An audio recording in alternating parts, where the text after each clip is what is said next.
Hi, my name's Dino, and I'm one of the pastors here at Icon, and I'm really glad to be with you this morning to share with you something that's been in my heart for probably the last month. Now, I don't have a real creative title. Maybe Amanda can help me out with that and figure one out when she posts this message online. But I want to talk to you today about hope.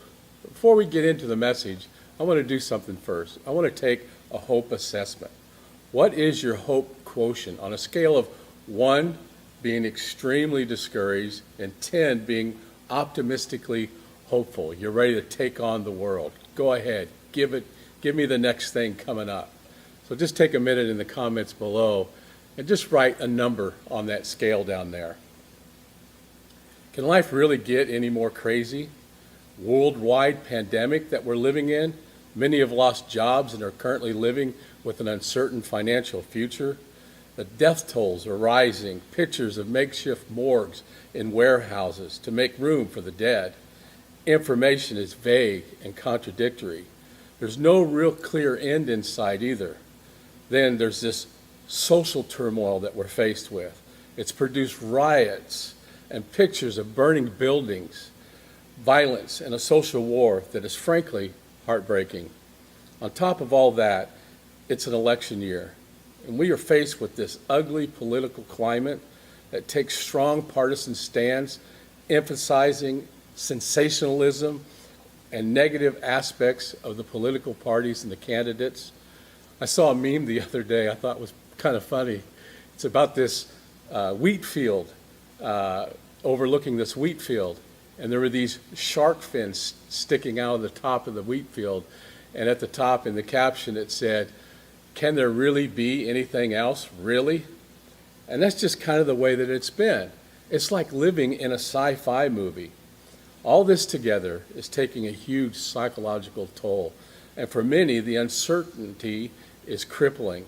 The anxiety and the fear have left many with a sense of overwhelming hopelessness. Proverbs 13 tells us, "Hope deferred makes the heart sick." Another translation translates it this way: "Unrelenting disappointment leaves you with heartache." 2020 will definitely be a year that marks us with unrelenting disappointment and heartache. For many, hope has gotten blurred and hazy. Discouragement has set in and taken precedence in our hearts. While we live in a world of broken people, broken system, there's another influence taking advantage of all this brokenness. Jesus tells us that the devil is a very real enemy, and his primary strategy is to use the brokenness to kill, steal, and destroy us. One of his primary tools is discouragement. Howard Hendricks, a popular speaker and author, says discouragement is the anesthetic the enemy uses on a person just before he reaches in and carves out their heart. You know, he's right.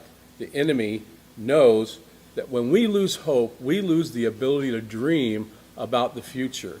Despair replaces joy, fear replaces faith, insecurity replaces confidence, and our dreams are replaced by nightmares. When we lose hope, emotions like contentment and peace are replaced by toxic emotions like confusion, worry, fear, and disappointment. You can't be psychologically, emotionally, and relationally healthy when you're gripped by discouragement. Somebody said once, you can go 40 days without food, 3 days without water, and about 8 minutes without air, but you can't go 1 second without hope. 1 Corinthians 13 tells us that the foundation of the Christian life is based on faith, hope, and love. Now, we hear a lot about faith and love. I mean, we have statements of faith that we put in our bylaws as a church.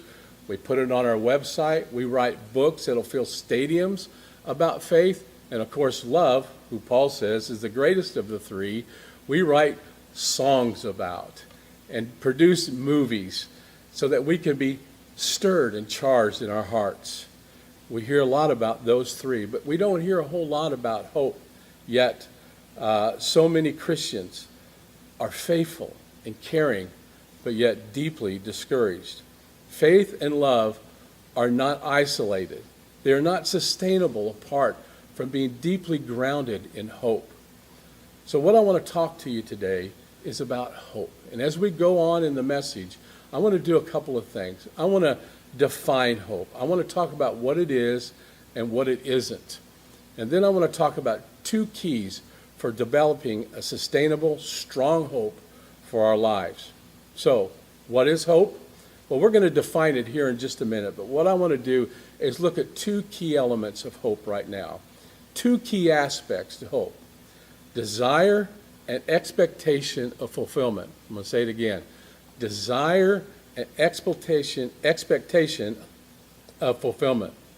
What we believe about the outcome of our future radically affects our outlook on our present situation. Let me give you an example of that. If I was to hire two people to build widgets for me, and I took one of those people and I put them in a white room, gave them all the tools and resources they needed to build these widgets, and I promised to pay them $25,000 a year to build these widgets for me. On the other hand, I took another person, I put them in the same white room, gave them the same materials, the same working conditions. The only difference is that I would promise to pay them $1 million to build these widgets for me. Now let's say after a couple of weeks, they go out and they have a beer together and they talk about their jobs. The one guy making $25,000 a year has a whole different perspective. He doesn't like his job. He thinks it's grueling. He really don't want to be doing it. On the other hand, the guy that's making $1 million has a whole different perspective. He don't think it's quite so bad. Desire and expectation of fulfillment. Wikipedia defines hope as the optimistic state of mind based on positive outcomes. The reality is, there isn't always a guarantee of a positive outcome. And this contemporary definition of hope produces a major psychological conflict. We can't have a solid expectation of hope and fulfillment if our experience has been that things don't always turn out the way we expect. Take, for instance, our current situation here in 2020. Nobody expected things to look the way they are today, but yet here we are. Those of us that are married, I think back at my marriage thinking that when we got married, we had our honeymoon, we were going to live happily ever after. I didn't expect things to be quite so hard. Definitely worth it, but very different than what I expected. Parenting's the same way. We have been challenged as parents to the core of who we are as we raise those little angels. A lot of people in their careers have spent 4 to 6 years in higher education, yet they're not working in the field that they studied. Statistics tell us that 80% of the people of the working force are unhappy with their current jobs. Things don't always turn out the way we expect them. And even when we experience positive outcomes, many find that it's not what they thought it would be. There's often this sense that there's just not enough. There's got to be more than this. There seems to be this itching desire that still needs to be scratched. I'll never forget an interview I watched by Tom Brady with an interviewer on 60 Minutes, probably back about 13, 14 years ago, and it was right after he had won his third or fourth Super Bowl ring. I don't remember which one, but I remember the interviewer asking Tom Brady, "Man, you've kind of made it. What's it like up there? What's it like being on top?" And I remember the look in Tom Brady's face. He got this kind of disappointed look, and he said this, "It's not what it's cracked up to be." The interviewer was a little surprised and says, "What do you mean it's not what it's cracked up to be? Explain it." And then you saw this disappointment come on Tom Brady's face. And he said, there's got to be more than this. And when the interviewer asked Tom, "What's the answer then?" that disappointment got even more intense. And he said, "I don't know. I wish I did." So what is the answer? How do you have hope when everything out there is so uncertain, chaotic, and no guarantee of a positive outcome? What should be the expectation of our desires? What do we hope in? I found there are two important keys that grows a solid, sustainable hope in the hearts of believers. And I want to talk about that today, those two things. The first is a foundation to our hope.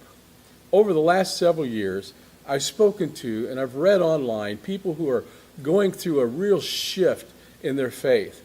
They've discovered that what they've always believed in wasn't necessarily true to their experience.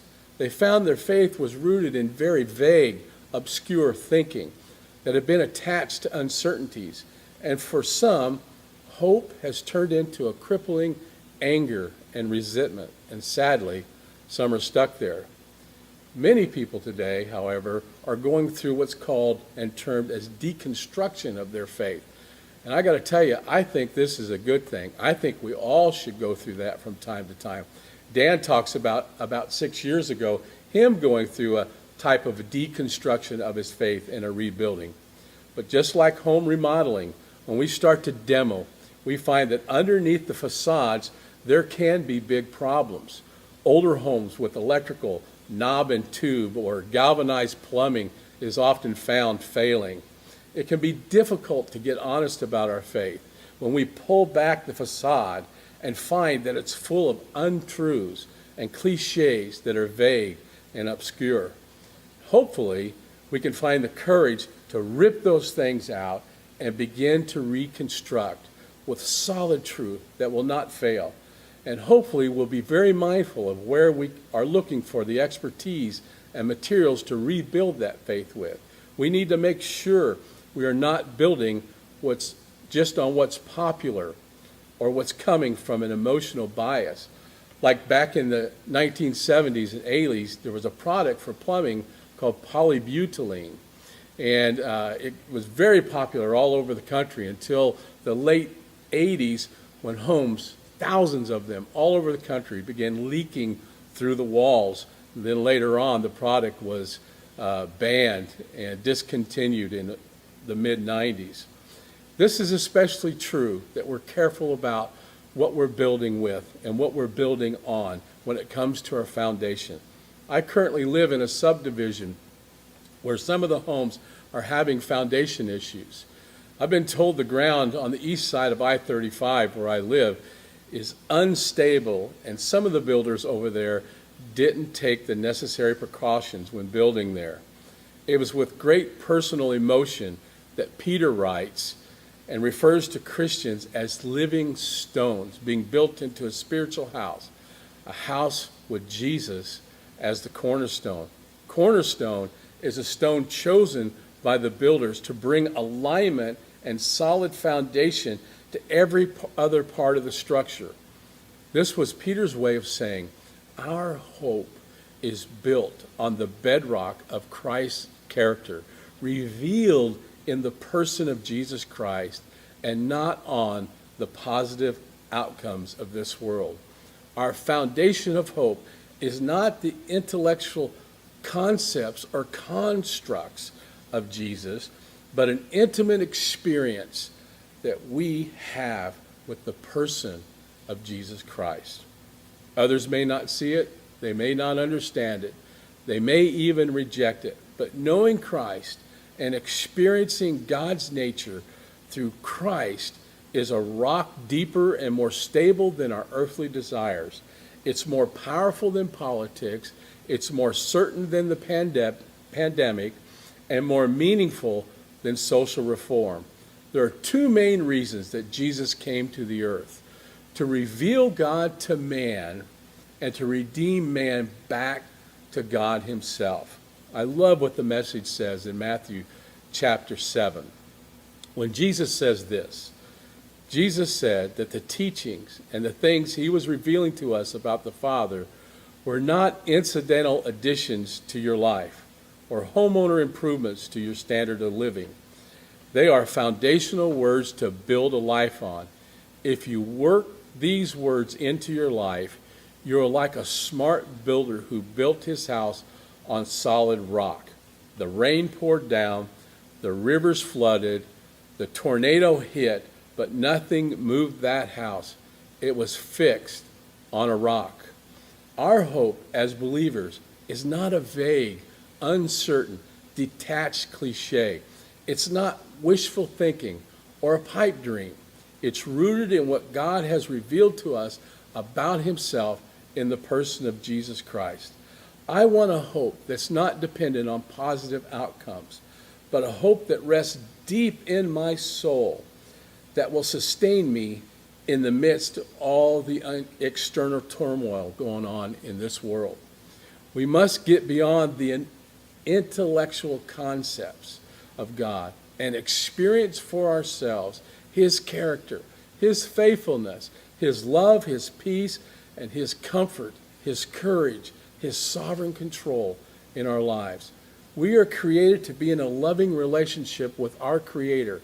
If we fix our primary desire on other things, we will always be disappointed.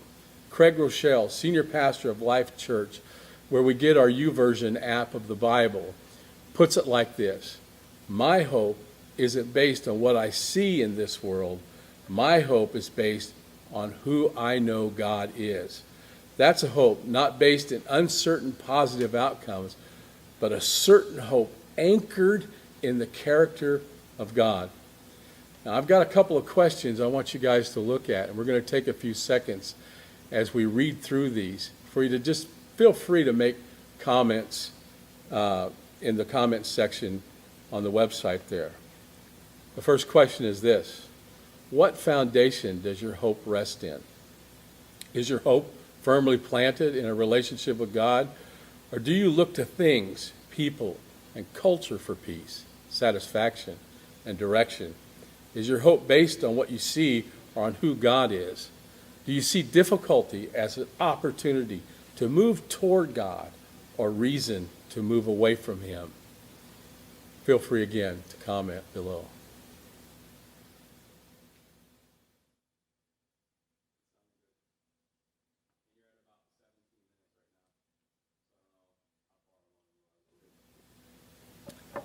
The second key to building hope in our life, and some of you aren't going to like this one, but hope is the reality that we are not of this world. Our hope goes way beyond this natural world and life. Sometimes when we focus on this life too much, we lose sight of the reality that our citizenship is in heaven and our hope of eternity. I'm not talking about burying our head in the sand and not being honest about the reality and the difficulty that we're facing. However, there is another reality. We are not of this world. The Apostle Peter was writing to Christ followers when he said, we are living as foreigners in this world. The root word there for foreigner in the Greek means stranger or someone passing through. He's saying that this world is not our home. Our destination is not this world. There's another destination that we're moving toward. Another translator translates this word foreigner as aliens of this earth. Now, I'm not talking about the aliens that are going to come and bring us the cure for COVID-19. I'm talking about a hope that is desire and expectation of fulfillment. That maybe as Christ followers, our desires are deeper than we think. Maybe there is a hope rooted beyond this life that we can embrace and that can bring us comfort. I've recently been reading about the black culture during the horrible oppression of slavery, and I know I can never really comprehend that oppression. However, as a counselor, I've been intrigued about how so many of them coped with such atrocity. Many of them had a deep hope that was not an optimistic state of mind based on positive outcomes, but a hope that was rooted in who they knew God is and the hope that they had of a life beyond this world. That hope was reflected in many black spirituals that slaves would sing while working in the oppressive cotton fields of the South. One of those songs I want to read to you a verse from. One of them was called Beams of Heaven Someday. It goes like this: when in the darkness I would grope, faith always sees a star of hope. As soon from all of life's grief and danger, I shall be free, someday. I think we all know, or a lot of us at least know, the song Sweet Low, Sweet Chariot, coming forward to carry me home. I looked over the Jordan and what did I see? Coming forward to carry me home. A band of angels coming after me, coming forward to carry me home. If you get there before I do, coming forward to carry me home, tell all my friends I'm coming too, coming forward to carry me home. They found hope in the reality that their home was not of this world. Now, I know some of you social activists are getting a little antsy at this point.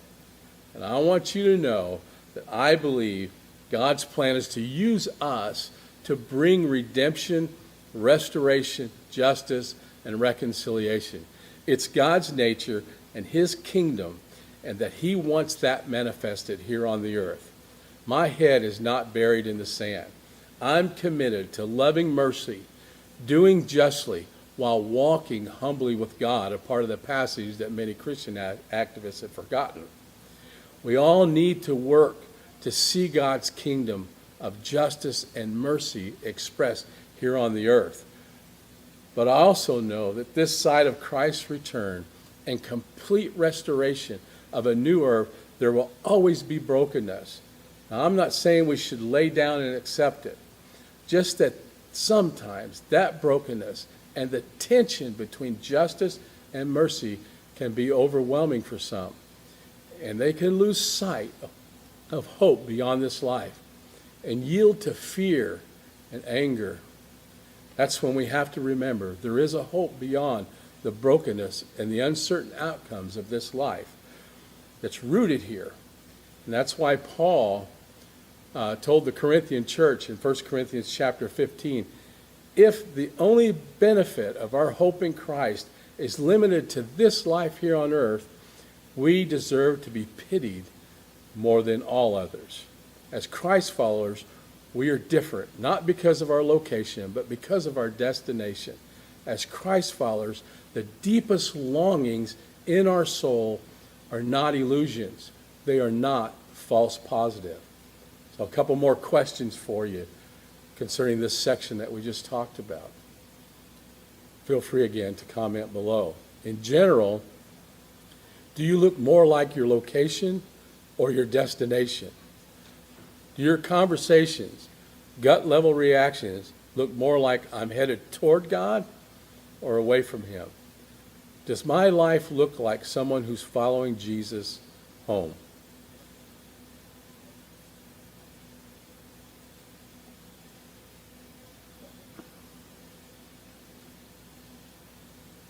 As I wrap up the message today, I want to say something about our feelings.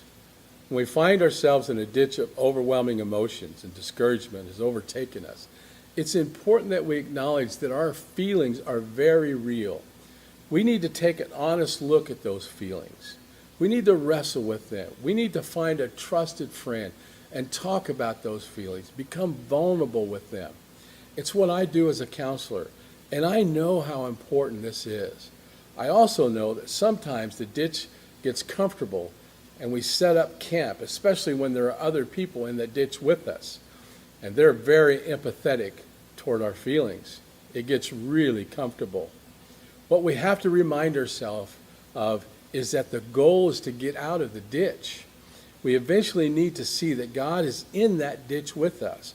We need to look at those fears and emotions through the lens of what we know to be true about our God and his character. I love what Hebrews 6 says about this. And now we have run into his heart to hide ourselves in his faithfulness. This is where we find his strength and comfort, for he empowers us to seize what has already been established, an unshakable hope. We have this certain hope like a strong, unbreakable anchor to our souls, holding us to God himself. A strong, unbreakable anchor in our souls, holding us to God himself. God is with us, and he understands our struggle. He's not surprised by the pandemic, social turmoil, or the ugly political climate. When we have his perspective, then fear discouragement, and unrelenting disappointment will diminish, and hope will arise. I want to close by reading two more scriptures. At Jesus' departure, he says this in John chapter 14, I am leaving you with a gift, peace of mind and heart, and the peace I give is a gift this world cannot give. Don't be troubled or afraid. Hope in God. And then a prayer that Paul prayed for the Roman church in Romans chapter 15. I pray that God, the source of hope, will fill you completely with joy and peace because you trust in him. Then you will overflow with confident hope through the power of the Holy Spirit. May God's richest blessings be with you this week. Let's look fear right in the eyes and through the lens of Jesus Christ and hope in the certainty of our great God. God bless.